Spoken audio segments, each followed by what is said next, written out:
Dr. Pranjali Sharma is working as an associate professor in the Department of Mathematics at Sri Shankaracharya Institute of Professional Management and Technology, situated at Raipur in Chhattisgarh.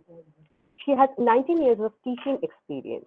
She did her PhD in 2018 from Chhattisgarh Swami Vivekananda Technical University at Vilin, Via, Vilai, Chhattisgarh. She published more than 12 research papers in various international and national journals. She presented more than 12 research papers in international and national conferences. She published various book chapters. She has uploaded more than 110 educational videos on mathematics and research paper writing on YouTube. She is also interested in innovations and in teaching, learning, and created some mathematics mobile apps. Her research area of interest are fuzzy sets, fuzzy metric spaces, fuzzy algebra, cryptography, etc. Now I would like to invite Dr. Preetham Singh, who is an associate professor in the Department of Mathematics at MNNIT Allahabad. He did his PhD from MNNIT Allahabad. His research interest is fuzzy optimization and applications in GIS and remote sensing, mathematical modeling in seismology. He has published 32 research papers in international journals and 4 in conference proceedings. Now, I would like to hand it over to Dr. Pranjali Sharma and Dr. Preetham Singh. Thank you.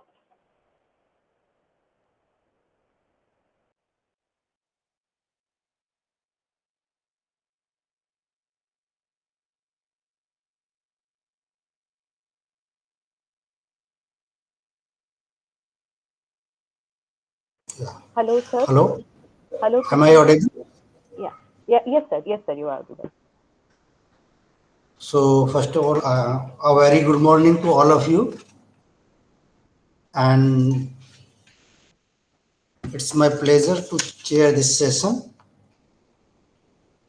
And without delay, because there is a time limit to the participants, so I invite the presenter A. Mohammed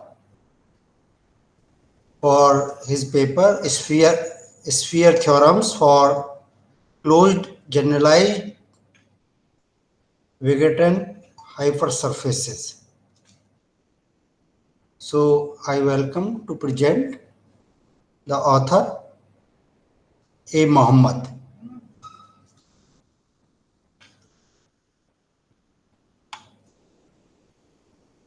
Is A. Mohammed?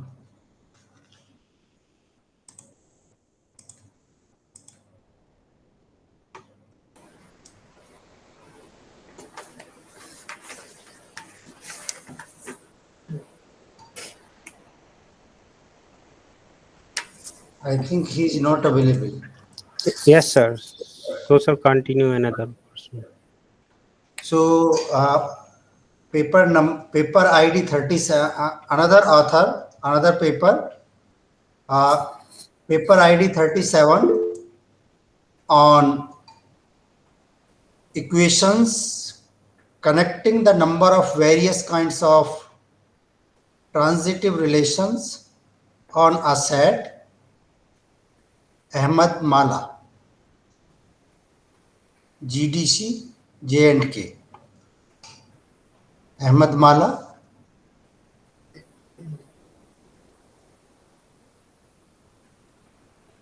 I think that is not. I think he is not available. Participant is not available here. So another, the next, if they join, we will take after this. So another paper number 30, paper ID 38, Rita Paul is here. Yeah, Rita Paul is available. The paper title is the application of fixed point theorem for digital images and digital contractive type mappings in digital metric space.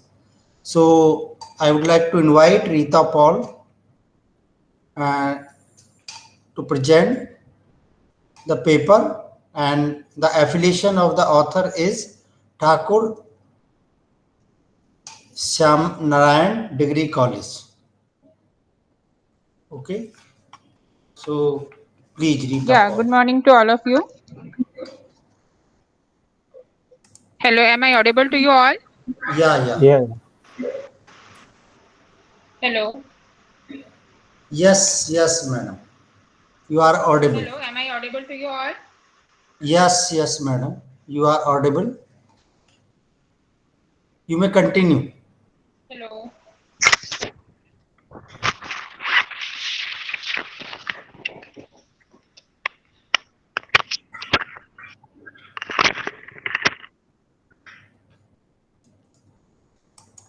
Hello. Yes, madam, Hello. you are audible. Yeah, okay, sir. Thank you. I just want to share my screen and then I will start.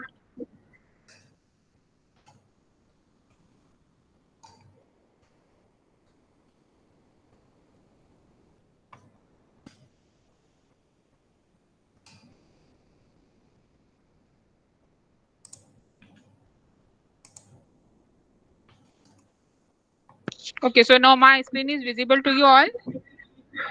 Yes, madam. Okay, so now I am Rita Pal from Thakur Shamnarayan Degree College. I would like to represent my paper, and the title of my paper is that application of fixed point theorem for digital images and digital contractive type mappings in digital metric space.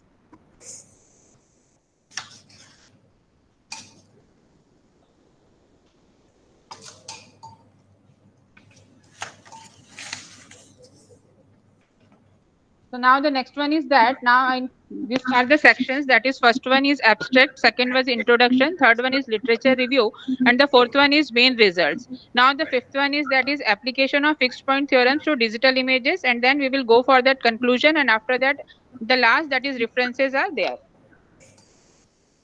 So now I come to the abstract. So in this research paper, we prove some fixed point theorems for digital images. The main purpose of the paper is to present another generalization of the well-known Banach contraction principle for digital images. So the basic concepts about the digital images of an application of fixed point theorem to comprehension of digital images and fractal images comprehension are mentioned digital contractive type mappings in digital metric spaces. So the introduction and the prove the uniqueness of fixed point theorem in digital metric spaces. So for that introduction, I have included the Banach contraction principle. This is a very well-known principle. So here it is defined in a metric space x due into itself mapping. So the distance of Sx xy is less than equals to alpha times of distance of xy for all xy belongs to x, where alpha lies between 0 to n 1. So then S has a unique fixed point. So existence and uniqueness of the fixed point and methods for obtaining of approximate fixed point theorems are also given by Banach contraction principle. So several times it was generalized by using different types of minimal community along with one of the mapping. So for common fixed point, we include the following steps. That is, first one is your commutative type condition. Second one is your completeness of the range space of one or more and the C, that is relation between the ranges of mappings, and the fourth one is that continuity of one or more mappings. Now the fifth one is that is contractive type condition. So these things I have included on that. So the topological fixed point theory involves the study of spaces with a fixed point property. Moreover, topology is the study of geometric problems that does not depend only on the exact shape of the objects, but rather it acts on a space. So in topology, generally we consider infinitely many points in arbitrary small neighborhood of a point to consider finite number of points in a neighborhood. So the concept of digital topology was introduced by Rosenfeld. So that is given in the reference. So now in fact digital topology is the study of geometrical and topological properties of digital images using geometric and topology. So now in this way the result provides a border following contour filling and object counting. So the digital images have been used in computer science such as image processing, computer graphics.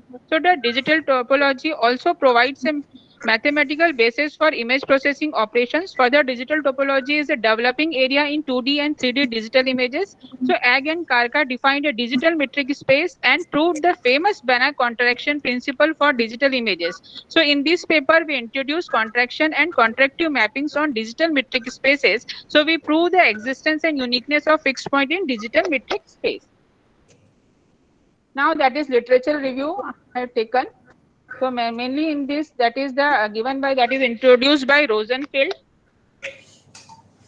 And these are the definition which I have used while proving the main result. So here the main result is that suppose xd alpha is a digital metric space and t is a mapping from x to x and theta.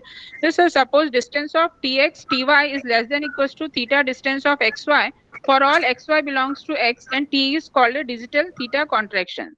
So then we prove that t is unique fixed point. So for that proof, I have taken some point x0 belongs to x and suppose xn that is equals to 2 of xn for n equals to 0, 1, 2, 3.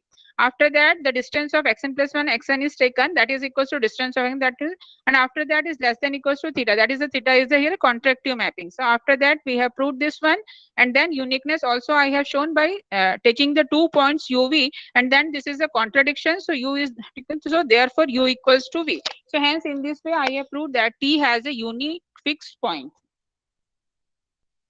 And after that, next theorem is that let xd beta be a digital metric space and t is a mapping from x to x such that distance of tx ty is less than equals to for xy belongs to these things, and then t has unique fixed point. This is the another theorem that I have proved. There also that I have proved that t has unique fixed point. So this is the now the application of fixed point theorem to digital images, that is also given here by using that is Springer triangle image and then Medford set. So many real world objects such as collision, mountains, trees, clouds are approximated by using fractals. So Mandelbrot book, the fractal geometry of 1916 also attracted a wide range of attention. So these many are the real world objects such as. So now fractal image compensation works as follows. So first one is that the image is partitioned into non-overlapping range blocks. Generally, the partition of an image may have any arbitrary shapes. The same image is partitioned into overlapping domain blocks. Domain blocks are larger in size and the range blocks in order to maintain contractive condition. Third one is finally the image is endowed by using a suitable finite transformation which maps a domain block to a best fit range block. So to achieve the decomposition, exactly the opposite is done. So inverse after transform is applied to recover the image, the iteration starts with any arbitrary image. Successive application of the FN image gives the sequence of images such that. So thus the contractive mappings and fixed point theorem is at the core of the fractal images compression. Important aspects of the fractal image decoding is resolution independence. That means we may compress 128 to 128 images and decomposes it any size, that is 64 by 64 or 256 by 254. That is the fractal image. So now compression produces better reconstruction images than that of JPEG. So this can see from the difference between the images.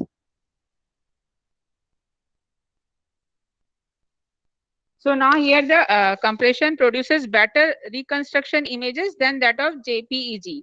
So this we can see from the difference between images in the following figure. So originally the size is 1036 bytes and it compressed into the image size of 996 bytes in 5 seconds. So now the conclusion is that our purpose is to give the digital version of Banach fixed point theorem by introducing theta contractive type mapping. These results are the application of fixed point theorem in digital metric space. It will be useful for digital topology and fixed point theory. In the future, we will also use the fixed point theory to solve some problems in digital images. So these are the references which I have used. So thank you.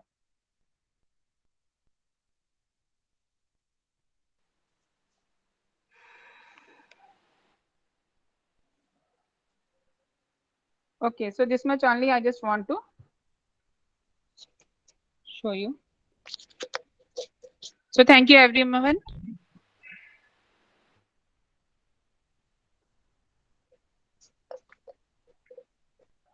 Am I audible too? Hello.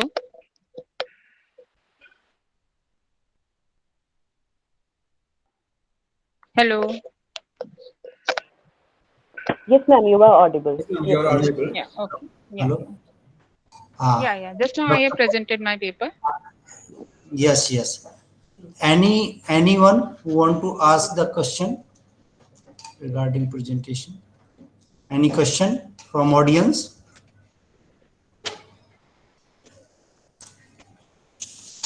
No question.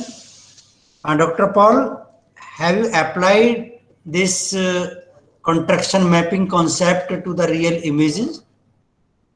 Yeah, sir. That's why I have told you about that. That is in the JPEG images, how it is compressed into 1085 to 995 bytes.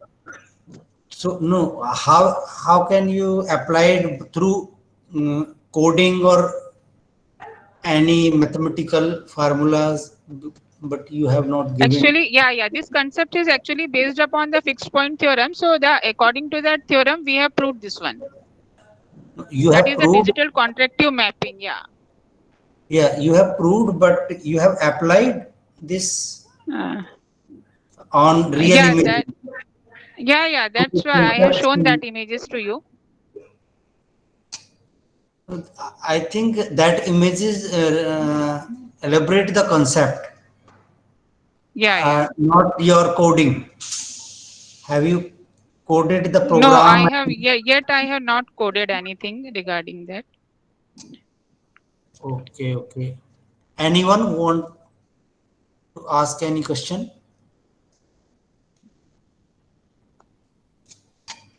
No? Thank you, Dr. Rita Pal. Okay, thank you, sir. Thank you very much. Yeah. Okay. And another author is R. Vinod Kumar. Yes, sir. The paper ID is for P44 on under the title Cubic Institutional Sets Applied on Beta Algebras. So Yes, sir. I would like to invite R. Vinod Kumar to present paper.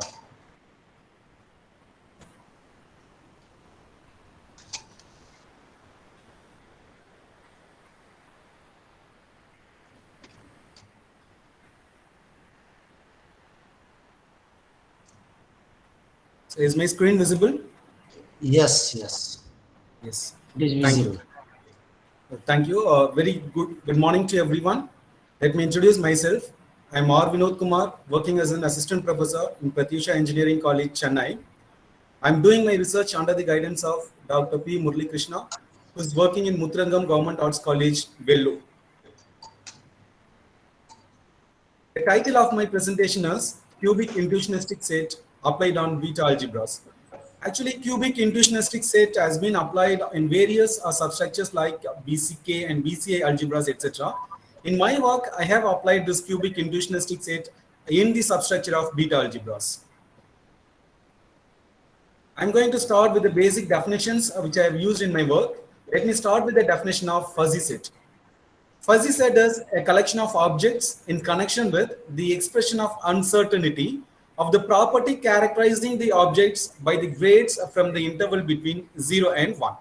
When we define it mathematically, let X be the set of all objects. In defining the membership function mu A of X from the set X to the closed interval 0 and 1, then the set A, which is a collection of elements along with its membership value, is known as a fuzzy set. The next definition is interval valued fuzzy set. Let us consider a set of all objects X, then defining the interval valued membership function mu A bar of X from the set X to D of 0 and 1, where D of 0 and 1 is a family of all closed subintervals of 0 and 1.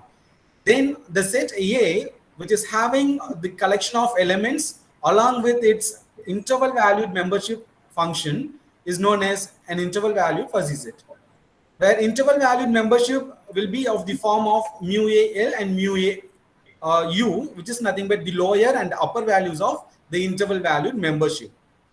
Here, the lower membership is always less than or equal to the upper membership value for every X in X. The next definition is beta algebra. Consider a non-empty set X with the constant 0 and two binary operations plus and minus satisfies the following axioms: x minus 0 equal to x, 0 minus x plus x equal to 0, and x minus y minus of z equal to x minus of z plus y for every x, y, z in X. Then the set X is said to be a beta algebra. Now I want to show an example of beta algebra. Here I have represented two Cayley table for the set X, which consists of 4 elements 0, 1, 2, and 3 with respect to the binary operations plus and minus. If we take any values according to the conditions of beta algebra from the set, then every value will satisfy the condition. Therefore, the set X is known as a beta algebra. I want to mention an important point here. The operations plus and minus are not usual addition and subtraction. The next definition is beta subalgebra. Consider a beta algebra X, then a non-empty set A is said to be a beta subalgebra of a beta algebra X. Then it will satisfy these two axioms: x plus y and x minus y should be in A for every x and y in A. The next definition is intuitionistic fuzzy set. An intuitionistic fuzzy set of a non-empty set X is defined as a collection of membership and non-membership functions, where the membership and non-membership functions are defined from the set X to the closed interval 0 and 1. Here the addition of membership and non-membership is always lies between 0 and 1. The next definition is cubic set. We define a structure C with two components zeta C bar and eta C, where the first component zeta C bar is an interval valued fuzzy set and the second component eta C is a fuzzy set. Then this structure is known as a cubic set. The next one is a cubic fuzzy beta subalgebra. Consider a cubic set C with two components. If C is said to be a cubic fuzzy beta subalgebra, then it will satisfy the conditions like zeta C bar of x plus y and zeta C bar of x minus y. Both should be greater than or equal to or minimum of zeta C bar of x and zeta C bar of y.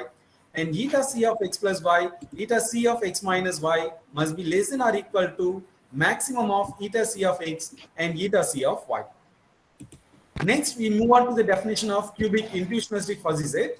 Consider a non-empty set X. Then we define a cubic intuitionistic fuzzy set with two components, psi of x and rho of x, where psi of x is interval valued intuitionistic fuzzy set, which consists of two interval valued sets. One is zeta psi bar of x and the another one is eta psi bar of x.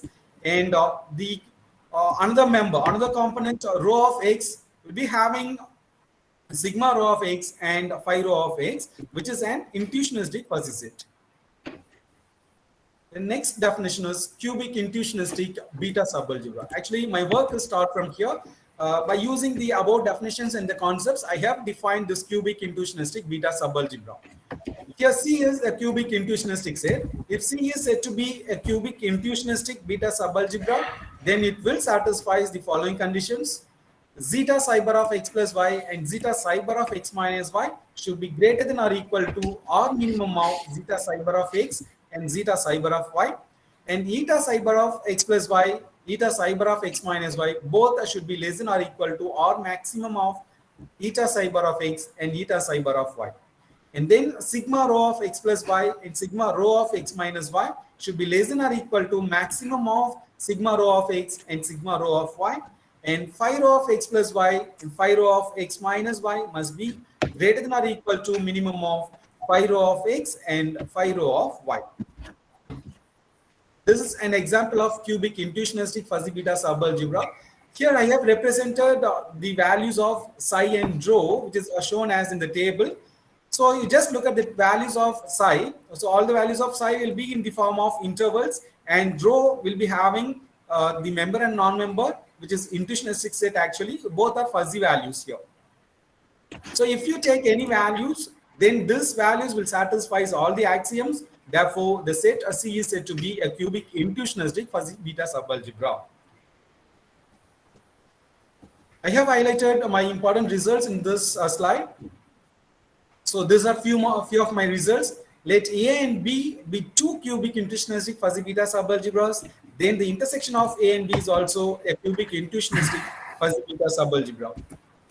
Next one is, if C is a cubic intuitionistic fuzzy beta subalgebra of X, then we are defining this chi C tilde in the form of zeta psi bar of X is equal to zeta psi bar of 0, and eta psi bar of X is equal to eta psi bar of 0.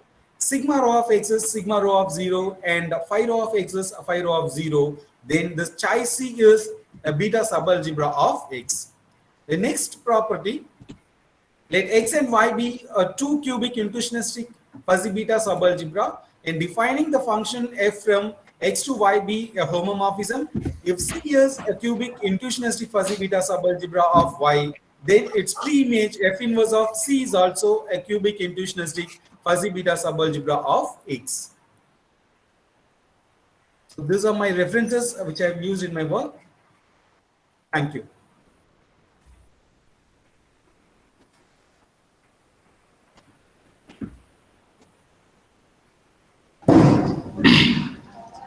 Hello. Any question, audience, from audience side? Anyone who want any question? I have a question. Yes. Yes. Yes, please. Sir, what may be the applications of your work?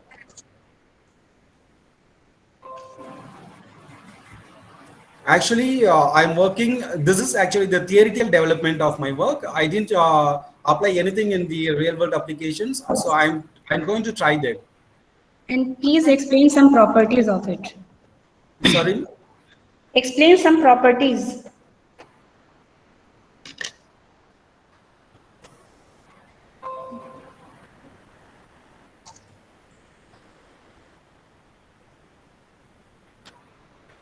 Can you explain that beta subalgebra?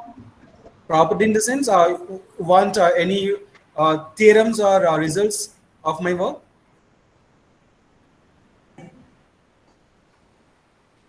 Am I audible? Please explain your work in the paper. The work. Okay.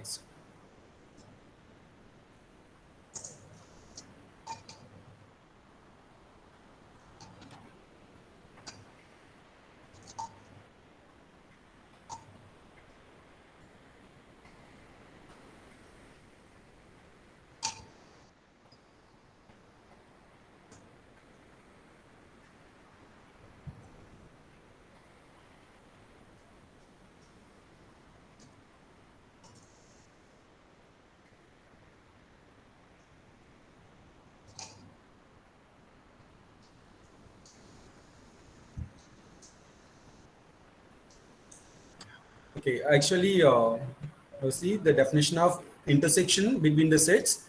So I have defined A intersection B in this way, which is the intersection of the member and the intersection of non-member.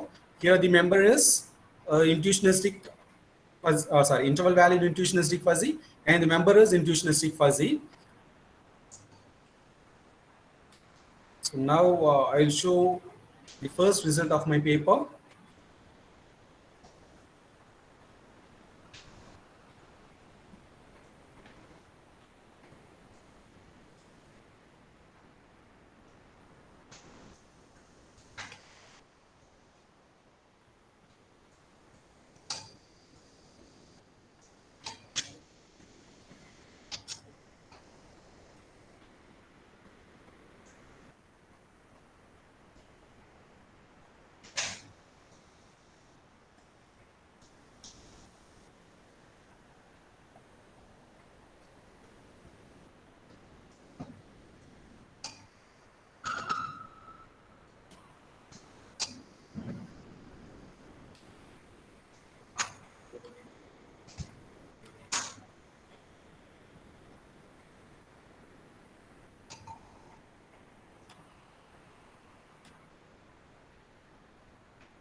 Okay, or else I'll explain another property based on homomorphism.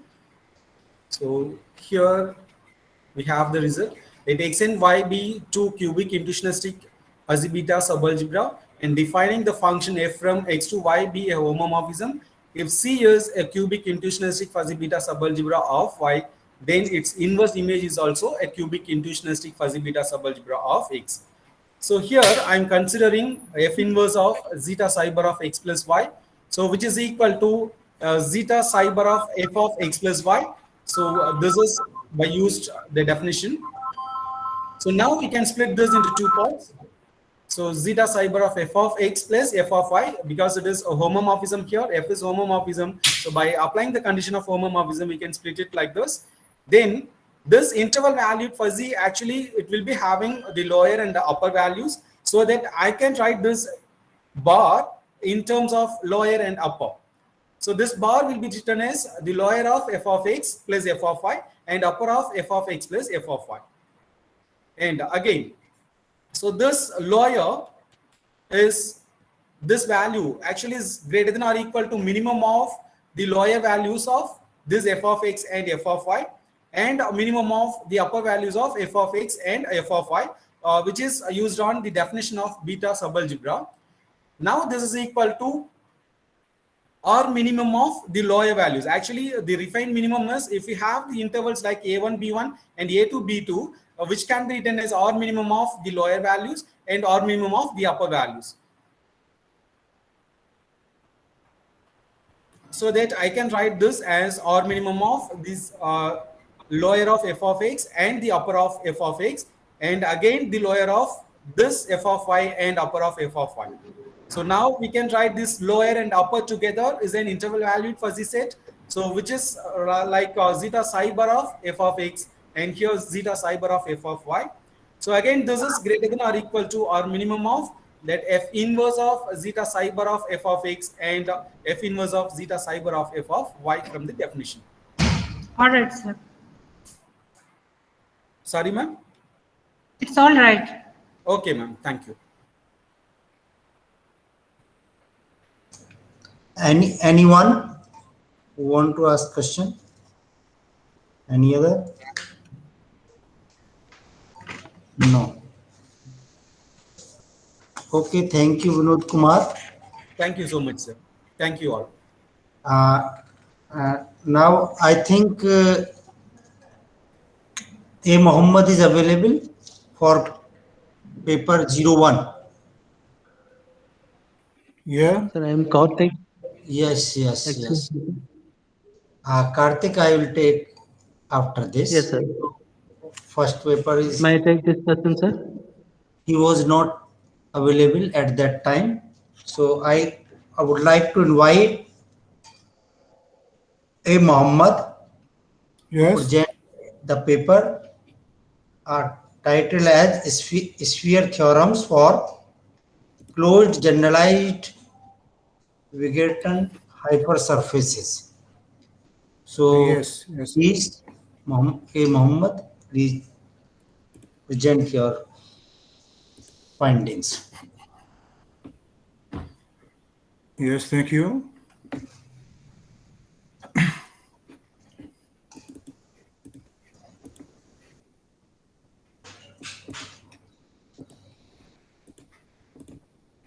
Just a minute.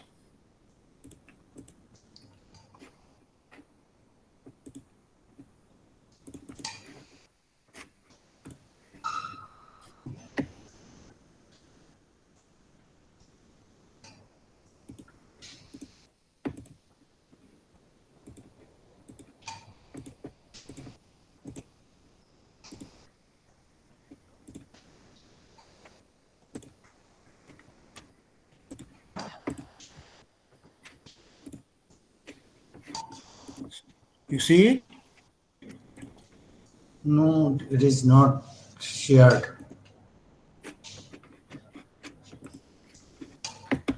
Yeah, Hello? it is okay now. It's okay? Yes, it is okay. You may present.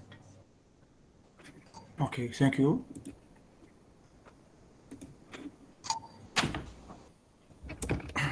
So, hello, good morning. I want to thank you for giving me the chance to present my work. articulate sphere theorem for closed generalized Weingarten hypersurface. So we begin our work with preliminaries. After we took our main result, and the end we give some reference. So the Alexandrov sphere theorem is given by every closed embedded hypersurface of Euclidean space of constant mean curvature must be Ransfeld. Here, closed hypersurface is just a compact hypersurface without boundary. For the proof, Alexandrov gave a Clevert method named method moving plane. After really gave some integral formula and prove the same result by using this integral formula, Rose, after extend the Alexandrov theorem for the hypersurface of constant scalar curvature, and after Montel and Rose, extend the Alexandrov theorem for the case of the constant higher order mean curvature in space forms. After Koff and Kohli also generalized the previous result for the case of the constant curvature ratio.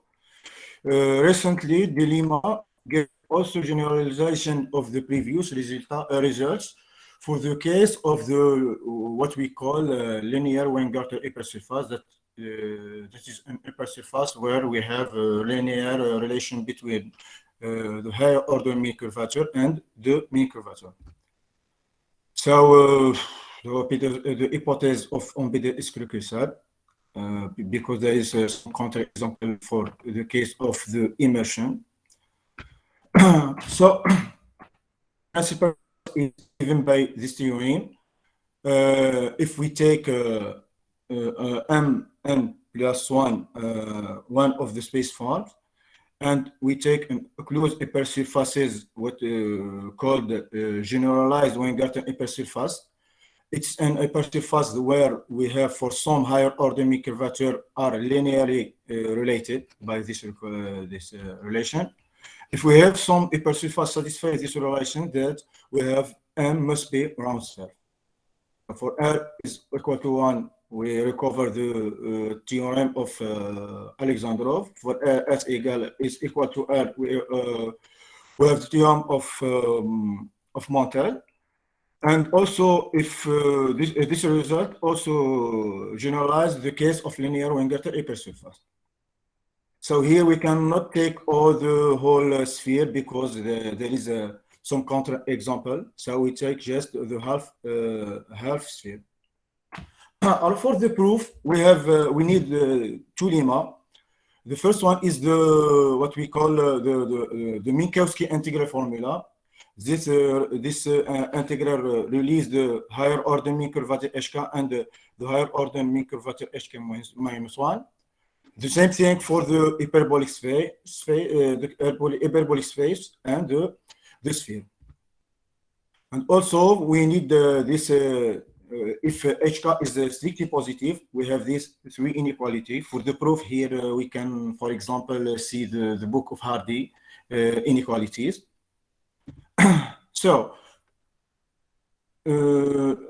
let's start by the first result that proves the existence of elliptic point. The existence of elliptic point implies that all the principal curvature are positive. This result is trivially for the real space because the hypersurface is compact. And for the hyperbolic space and the half sphere, there is some result of Alias, Chloros, and Solanas, and Alido, Alias, and Rommel. So the compactness of the hypersurface implies the existence of the elliptic point. So all the principal curvature and the higher order mean curvature are strictly positive. For the case of real space, because M is closed hypersurface so compact, then M is simply a boundary of compact domain of M plus 1. And the Minkowski's formula is given by this relation. So we do the summation of the two sides and apply the definition of the higher order of the generalized Weingarten hypersurface. We obtain this result.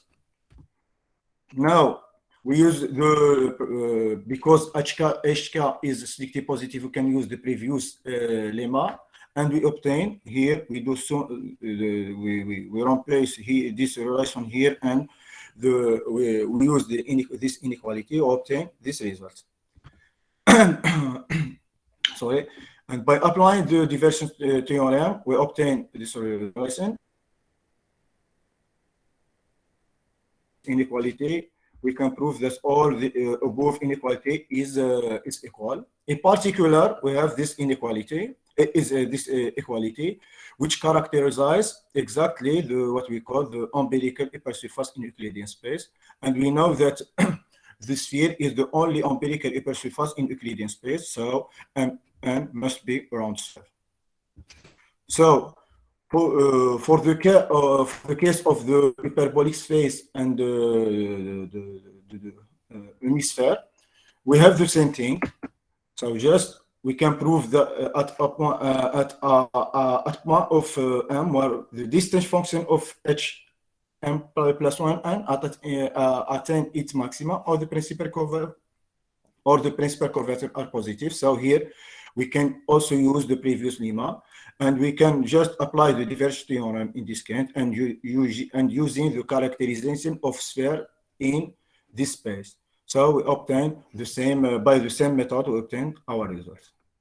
So here we have some reference, and thank you for your attention. Any question from audience?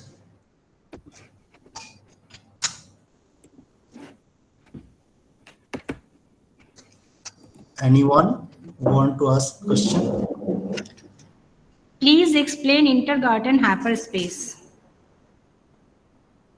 Excuse me? Explain intergarten hyperspace. Am I audible? Yes, yes. Hyperspace, yes. Just it is a manifold of codimension 1. A submanifold of codimension 1.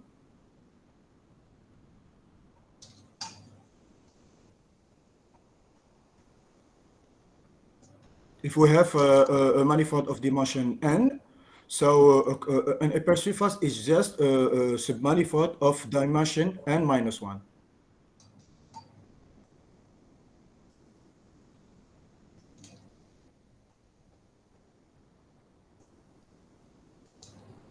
Okay, sir. Anyone? Anyone? Any other? No? Thank you, Dr. Mohammed. Thank you, sir. Mohammed, for nice presentation. So now I am giving the chair to Dr. Pranjali Sharma for handling the session. She is one of the session chairs in this session. So Dr. Pranjali Sharma, over to you. Thank you. Thank you, sir. I'd like to invite our next presenter, and Firdaus Ahmed Mala. Have you presented? Actually, I have joined some late. Hello. For paper ID 37, author is not present. Author is not present. All right. Rita Pal is there? Rita Paul presented her paper. Presented. All right. And you will continue With from Vinod 45. 45. All right, sir. So I'd like to invite M. Nagarajan and K. Karthik for their presentation. Yes. Yes. Are you ready? Yes, ma'am. Okay. Continue. Okay, thank you, ma'am. Can I share my presentation, ma'am? Yes, for sure. Thank you, ma'am.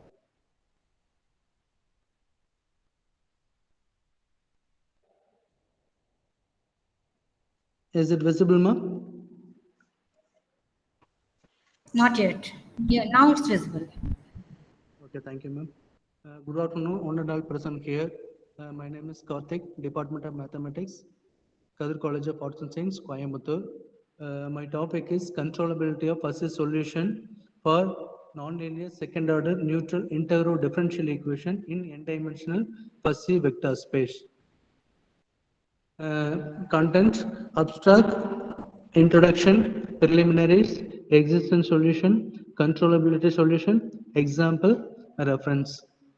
In this abstract, in this paper, we devote to study the controllability of fuzzy solution for nonlinear second order neutral integral differential dimensional vector space. Moreover, we obtain the controllability of fuzzy results for the normal convex upper semi-continuous and compactly supported interval fuzzy number. Finally, an example is provided reveal the application of the result. Introduction. Here in this equation 1.1, 1.2, in equation 1.1, h of t comma x I t is the neutral term. This is we study the controllability of fuzzy solution for nonlinear second order functional neutral integral differential equation. Here, small b greater than 0, capital A maps j tends to e power n is fuzzy coefficient.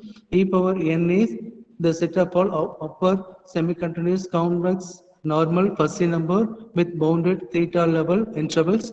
F maps j cross e power n tends to e power n is non-linear continuous function. G maps j cross e power n tends to e power n, then non-linear continuous function. H maps j cross e power n tends to e power n is non-linear continuous function. Preliminaries. In this preliminaries, we are going to discuss about the definitions and lemmas for the solution. And in definition 1.1 says, if u belongs to L e power n and u of theta, u power theta is hyperrectangle, that is u power theta can be represented by pi I is equal to 1 to n u I L theta comma u I r theta, that is u1 u1 L theta comma u1 r theta cross u2 L theta comma u2 r theta up to un L theta comma un r theta for every theta belongs to 0 comma 1 where u1 L theta comma u1 r theta belongs to r collection of fuzzy n cells number by L of e power n. And definition 2.2 says the complete metric space dH on E n I the whole power n is defined by dH of u comma v, that is equal to supremum of theta lies between 0 to 1 dH of u power theta comma v power theta. Next is, that is supremum theta lies between 0 to 1, the maximum I lies between 0 to 1. The modulus of ui L theta minus vi L theta comma modulus of u r theta minus vr theta. For any u comma v belongs to E n I the whole power n, which satisfy dH u plus w v plus w, that is equal to dH of u comma v. Next definition 2.3 says let u comma v belongs to C of 0 comma b maps E n I the whole power n, then h1 of u comma v, that is equal to supremum of t lies between 0 to 1 dH of u of t comma v of t. In definition 2.4 says the derivative x dash of t of fuzzy process x belongs to E n I the whole power n is defined by x dash of t, that is equal to pi I is equal to 1 to n of x I L theta dash of t x I or theta dash of t. It provides that the equation define a fuzzy x dash of t belongs to e power n I the whole power n. Next definition 2.5 says the fuzzy integral over a to b x of t into dt a comma b belongs to 0 comma b is defined by integral a to b x of t into d of t whole power theta that is equal to pi I is equal to 1 to n of integral 0 to a to b xi L theta of t into dt integral 0 to integral a to b xi r theta of t into dt provides that the Lebesgue integral on this right hand side. Next, definition 2.6 says the derivative x dash of t of fuzzy process x belongs to e power n is defined by x dash of t that is equal to x L theta dash of t comma x r theta dash of t. Provide that the equation, the definition fuzzy x dash of t belongs to e power n. Next, definition 2.7 says that the fuzzy integral 0 to b x of t into dt a comma b belongs to 0 comma t is defined by integral over a to b x of t into dt the whole power theta that is equal to integral a to b x L theta of t into dt integral a to b x r theta into t into dt provides that the Lebesgue integral in right hand side exists. In lemma 1 says if a comma b belongs to e power n the whole power n then theta belongs to 0 comma 1. Next, a plus b the whole theta, this can be written as a L theta plus b L theta comma a r theta plus b r theta. Next, a into b whole power theta that is equal to minimum of a L theta into b L theta comma maximum of a r theta comma b r theta. Next, a minus b whole theta that is equal to a L theta minus b L theta comma a r theta minus b r theta. Next, lemma 2 says let a q theta comma bq theta less between 0 to 1 be a family non-empty interval if a L eta comma bl eta contained in a L theta comma bl theta for all theta lies between 0 to theta. Therefore, next we are going to discuss about the existent solution. In this existent solution, here used examples and used definitions and lemma for this solution. Also here used assumption H1, H2, H3, H4. These assumptions are used for this existence result. Finally, we get the solution. H1 of psi of psi x of t comma psi y of t less than or is equal to omega 1 plus omega 2 into b h1 of xx of t comma y s of t. Then by the assumption psi is contraction mapping, therefore equation 3.1 to 3.2 have unique fixed point x belongs to C of J maps ENI. Next, we are going to discuss about the controllability solution. Controllability solution also here used the assumptions and definitions, lemmas. Finally, we get the solution here. He used the theorem also. Finally, we get the solution.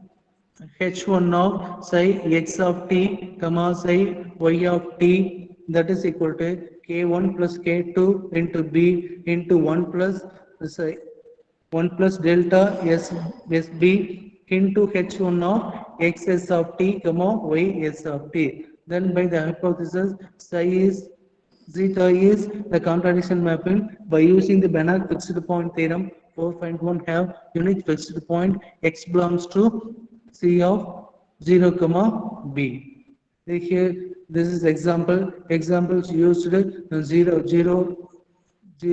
theta cut and 8 theta cut. Here used 0 theta cut and 8 theta cut for this application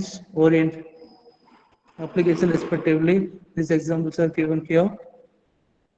Finally, these references are used for the solution. Thank you. Thank you, ma'am. Any queries, please?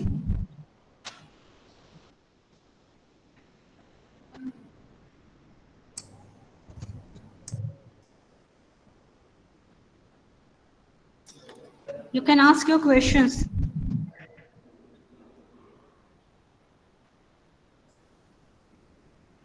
Okay, sir, I have a question. Can your research work be expanded in intuitionistic fuzzy aspects? The first, he used the Banach fixed point theorem for the solution, ma'am. Okay. And are there some applications of your work? Yes, ma'am. Applications are given here.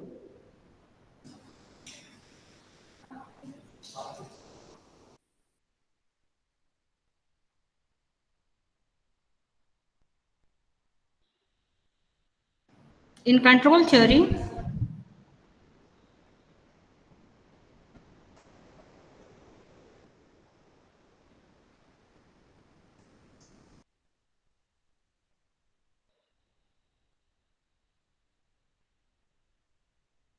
okay, sir. Karthik, Thank you, ma'am. Yes, sir. Tell me, sir. hello. Yes, sir. What is the difference between the classical vector space and fuzzy vector space? Fuzzy means the solution contained in contain 0 to 1, sir. Okay, solution contained 0 to 1, but what is the basic difference between the vector space?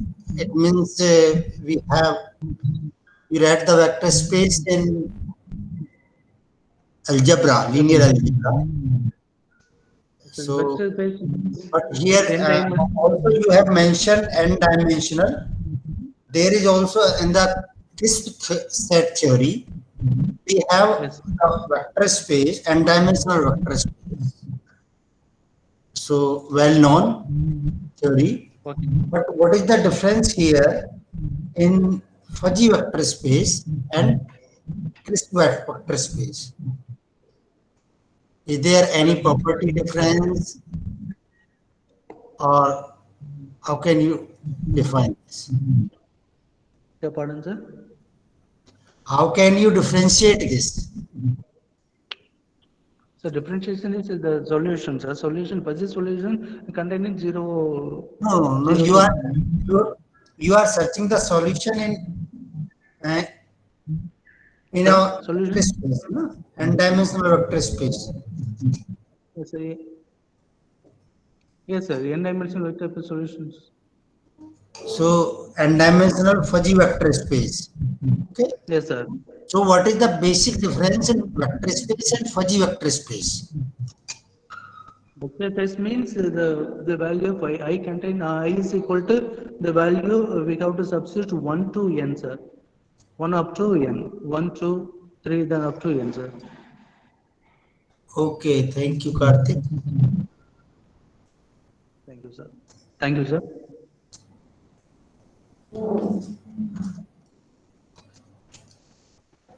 Thank you. Thank you, ma'am. Should we move forward?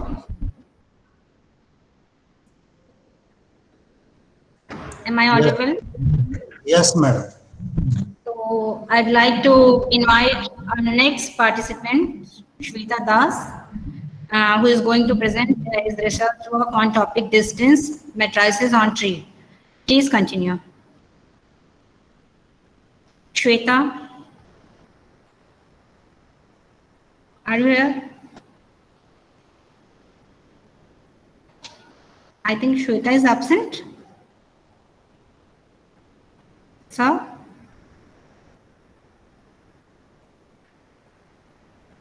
Should we move to next? Shweta Das is here? I think she is absent. Is absent. All right. So next participant is Mani Shankar Pandey, who is going to present his research work on the topic multiplicative live product on a group. Please continue. Mani Shankar.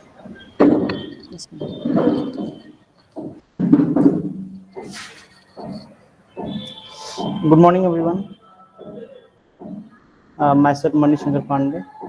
Today I am going to present my work related on the topic multiplicative Lie products on a group.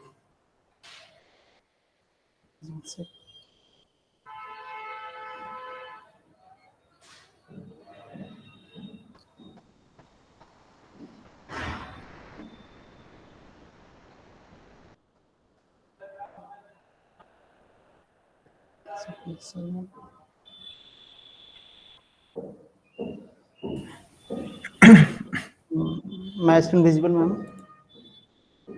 No. Now it's visible. You can continue. Okay. Okay. The topic of my presentation is multiplicative Lie products on a group. Here I will present our work, the classification of multiplicative Lie products on groups, which is work with jointly with my professor supervisor Dr. Smith Kumar Upadhyay. So if G is any group, then the commutative subgroup is one of the most important subgroup in the theory of groups, and it is the subgroup generated by elements of the form A, B, A inverse, B inverse. And it is a normal subgroup. In fact, it is the smallest normal subgroup such that the quotient is abelian. And if G is any group, then for any two elements of the group, one can define the commutator of weight 2 and commutator of weight 3 and so on, commutator of weight n. And these, the above written 5 identities are the universal commutator identities as they holds in any group without imposing any other condition. In 1993, in study of commuters, J.J. Ellis conjectured that these 5 commutator identities generate any commutator identity of weight n, and he, in fact, he proved it for some value for n equal to 2 and 3, and during the procedure of proving, he introduced the an interesting algebraic object, multiplicative Lie algebra, and later on Donez and Ladra proved it for n equal to 4. Later on in 2019, Professor Ramjilal and Dr. Smith Kumar Upadhyay has studied many other properties of multiplicative Lie algebra, and they give the notion of Lie simple groups that motivated from the notion of simple groups. The basic definition of a multiplicative Lie algebra is it is a group with an extra binary operation satisfying the relation similar to universal commutator identities, and this extra binary operation is called multiplicative Lie product. If G is any group, then we can define star that A star B equal to 1 for all A and B. Then it can be seen that this star satisfies all the 5 properties of multiplicative Lie product, and this star is called trivial multiplicative Lie product, and the corresponding structure is called trivial multiplicative Lie algebra. And if we take star to be the commutator, A star B is equal to commutator of A and B, then it is called improper multiplicative Lie product, and corresponding structure is called improper multiplicative Lie algebra. And for other examples, we can see that any Lie algebra or Lie ring is a multiplicative Lie algebra. Suppose if G is a Lie ring, then of course it is an abelian group, and with the Lie product, which satisfies all the 5 properties. And similarly, any Lie algebra will become a multiplicative Lie algebra. And we have discussed these both. And for non-trivial examples, if G is any group of nilpotent group of class 2, then a homomorphism from the commutator of G to G will give a multiplicative Lie product if we define star to be as the image of AB under F, then it becomes a multiplicative Lie algebra. And if we consider the clans 4 group, then on 1 AB where 1 is the identity of the group, then if we define star in this way, then it becomes a multiplicative Lie algebra. We have studied this further in our article. These are some basic definitions. If G is a multiplicative Lie algebra, then a subgroup is called subalgebra if x star y belongs to S for all x and y in H, and moreover, a normal subgroup is said to be an ideal if x star y belongs to K for all x in J and y in K. And similarly, the set of all elements X such that x star y is 1 for all y in G is, we call it as the Lie center of G. And it can be shown that it is an ideal. So, Professor Ramjilal has given the notion of Lie simple groups, that he called a group to be Lie simple if it has only 2 multiplicative Lie products, that the trivial and improper. One can see that these 2 structures on any group are trivial, means obviously they exist. But he said that if there is no any other structure on these groups, then he called this as the Lie simple group. And one can observe that cyclic groups, simple groups, and P groups are Lie simple groups. And further, we have shown that a finite abelian group is least simple if and only if it is cyclic. One way to prove that if it is cyclic, then it is least simple using the definition. And if it is non-cyclic abelian group, then using the fundamental theorem of abelian groups, there exists some integers n1 and n2, so that G can be written as the copies of some cyclic groups, and which are not whose order are not co-prime to each other. And using some results which I have proved in our research article, that we have shown that it has a star which is different from the trivial and improper one, so it is not really simple. Now from here I will present our research work, that it can be seen that if G is any group, then obviously it has two structures. Then there is a natural question: can we determine that how many distinct multiplicative products can exist on a group G? To do this, first we have given the definition. If G is any arbitrary group, then we call two multiplicative products star 1 and star 2 to be distinct if there is no corresponding multiplicative algebra isomorphism between their structures. And this is the well-known definition of non-abelian stereo square of a group. It is for any group G, it is a group generated by the symbols of the form A cap B, satisfying these three conditions. And for the clans 4 group, its non-abelian stereo square is isomorphic to Z2, and for symmetric group on 3 symbols, it is Z3. And if G is a multiplicative Lie algebra, then from the definition of non-abelian stereo square and multiplicative Lie algebra, it can be seen that we have a homomorphism from G cap G to G, which given by G cap S to G star H, and we have a short exact sequence. And if Mg is the Sur multiplier of a multiplicative Lie algebra, of a group, then we have another sequence, short exact sequence in this way. And from these sequences, one can see that if G is abelian group, then its Sur multiplier is isomorphic to the non-abelian stereo square. And if the Sur multiplier of a multiplicative Lie algebra is trivial, then order of the subgroup or ideal G star G divides the order of the commutator subgroup. And Professor Ramjilal has proved in his article that if the Sur multiplier of a group is trivial, then he has given many classification results over these multiple Lie products. We have generalized their result, and we have proved that. First, in our presentation, I will use a subgroup J phi, which depends upon a homomorphism phi from the non-abelian stereo square of a group G to G, which is the subgroup generated by this set, that phi x cap y z and so on. So we have proved that if G is a group and phi is a homomorphism from G cap G to G, then any star will be given by this phi if this satisfies these two conditions, that J phi is contained in the kernel of phi and Z of phi x cap y equal to phi Z x cap zy. So here we have relate our any arbitrary multiplicative product to a homomorphism from the non-abelian stereo square of a group G to G. So here we have shown that if the non-abelian stereo square of a group is known, then one can easily determine that how many distinct multiplicative product can exist on that group.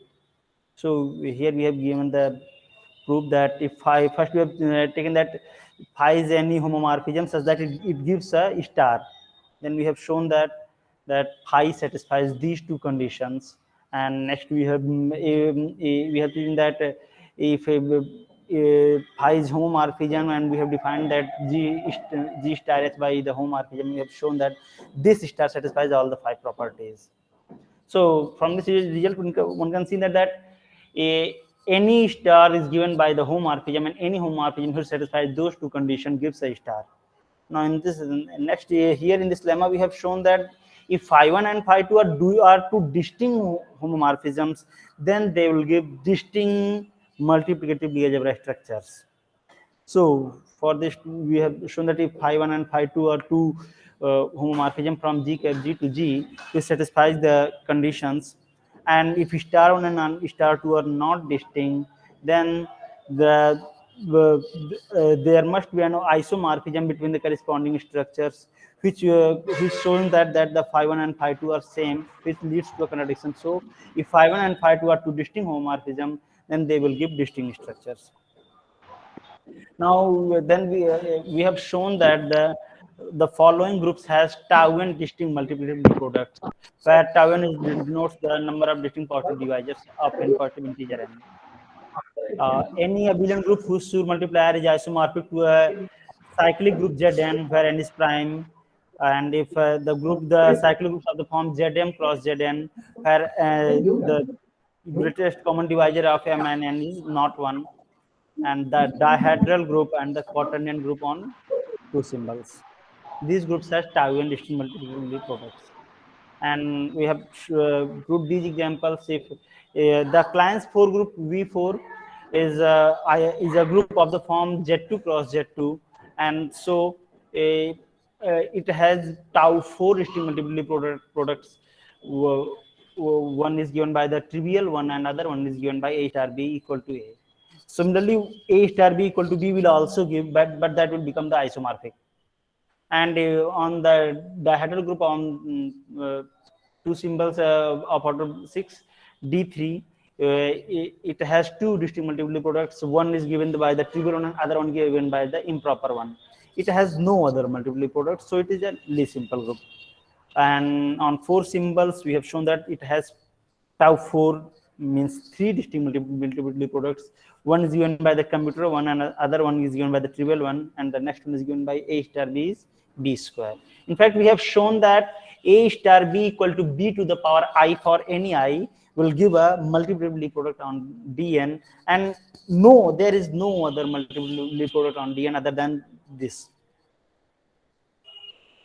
And further, we have shown that the following groups are least simple. Any group of order PQ is least simple, and the alternating group An is least simple for n equal to not equal to 4. Since An is simple for n not equal to 4, and any simple group is least simple, and for n equal to 4, we have shown that the ideal A4 star A4 is the Klein's 4 group V4, but we can't say that whether this star is improper or not. And similarly, we have shown that for symmetric group on n symbols, the ideal symmetric n star symmetric n is An, but here also we are not sure that whether this star is the improper or something else. So we can't say that symmetric group on n symbols is simple or A4 is least simple. And simple inner group SL23 is also least simple. We have shown all these results. And we have shown that any group of order 8T with the trivial symmetry, there are 16 group of order 8T. There is a research article on this. In among of these 5 have trivial multiplier. So we have shown that these groups are least simple.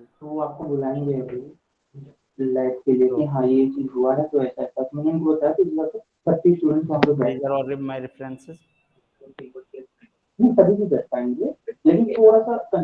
Thanks for listening. I'm open for the questions.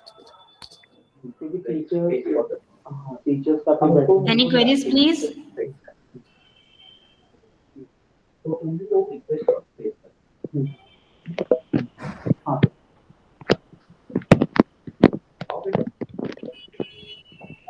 Any questions?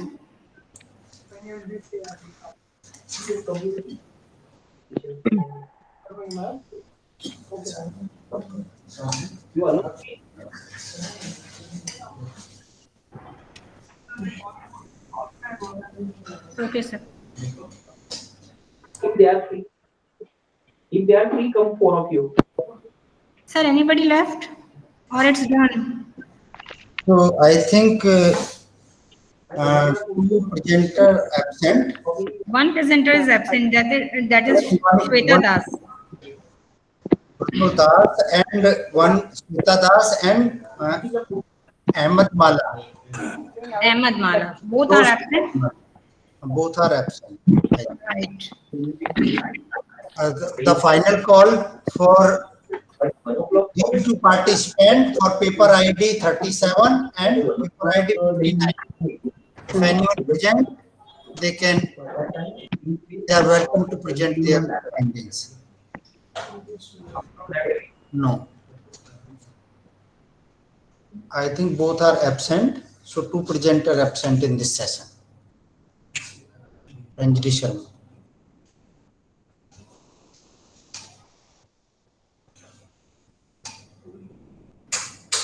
Okay. Titesh Chatterjee. Yes, sir. Yes, sir. Thank you, sir. So it is Thank you for session. Yes, sir. Yes, sir. Yes, Two sir. presenter absent. Thank you, sir. Thank you, ma'am. Thank you for giving us this lovely. Okay. Two participants are absent. I think Mala, F.A. Mala and Shweta Das. Right? Yes, yes, yes. Yes, sir. Thank you so much, sir. Thank you so much, ma'am, for giving us this wonderful time. Thank you. Thank you.